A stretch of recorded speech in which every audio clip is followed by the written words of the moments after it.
In the middle of the blazing African savanna, where the sun roasted everything like a giant tandoor, there lived a lion named Gulu. Now, Gulu wasn't just different. He was astronomically, historically, record-breaking ugly. His mane looked like he had wrestled a tornado and lost.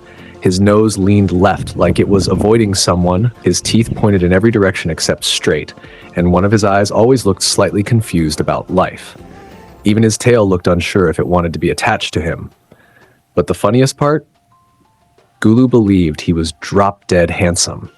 Every morning he woke up, stretched his legs dramatically, and admired himself in a muddy puddle. "Mashallah," he would whisper, "this beauty should be illegal." The puddle would quietly ripple away like, "Please don't use me as a mirror." The rest of the animals did not share his confidence. The zebras called him the lion who looks like he was drawn by a child. The monkeys said he had a face perfect for radio, and even the vultures avoided flying near him because they didn't want to lose their appetite. But nothing could break Gulu's confidence, not even when a giraffe fainted upon seeing his smile.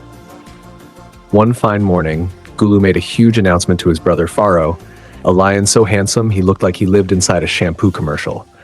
"Pharaoh," Gulu declared proudly, "I am entering the Great Savanna Beauty Show." Pharaoh's soul left his body for 2 seconds. "Gulu, maybe this competition isn't the right fit for you." Gulu gasped dramatically. "Are you insulting my charm?" "No," Pharaoh replied softly. "I am protecting the judges." But Gulu was determined. Once he made up his mind, not even nature could stop him. He marched to the beauty contest, shaking his crooked mane like he was walking on a fashion runway. The moment he entered, chaos erupted. A meerkat screamed, a zebra tripped over its own legs, a parrot forgot how to talk, an elephant blinked twice and whispered, "Am I hallucinating?" Gulu took their reactions as a compliment, proudly posing like he was the main character in everyone's dreams and nightmares. Then the competition began.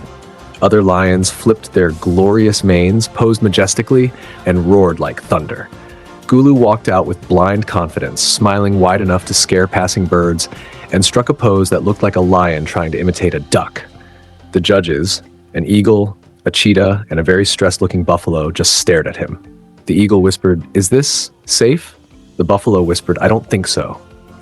Next was the talent round. A cheetah showed off lightning-fast spins.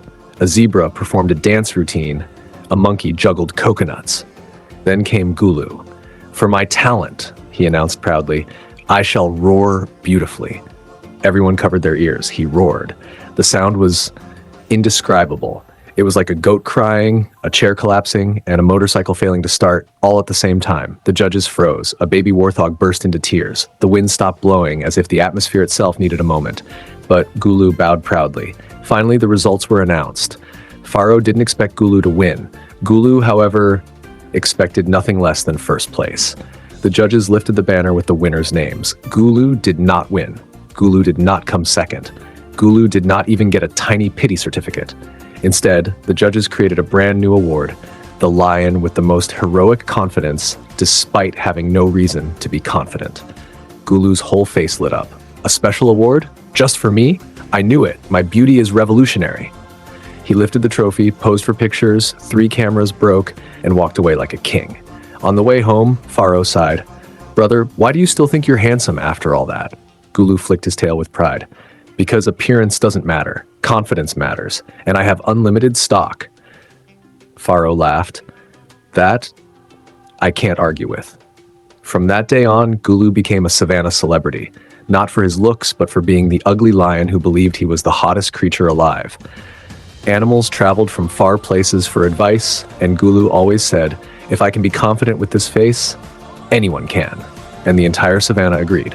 Gulu was ugly, yes, but he was also the funniest, bravest, most unbothered lion ever born. Muglo, after accidentally becoming the legend of the Valley of Ogo, woke up the next morning with a confidence level that was physically dangerous. He stared at his reflection in a puddle and said, "Mashallah, look at this jawline," even though his jawline looked like a bent hanger. The wind blew, his mane flopped like old noodles, and he winked at himself. Handsome and heroic? Too much. Muglo. Too much. When he walked out of his cave, the savanna animals were already waiting. Not because they admired him, mostly because they wanted to confirm if yesterday's events were real or a collective hallucination. The zebras whispered, "Bro, I swear his mane is shaped like a dusting brush," and the monkeys nodded like judges at a talent show. Muglo strutted like a model on a runway that didn't exist.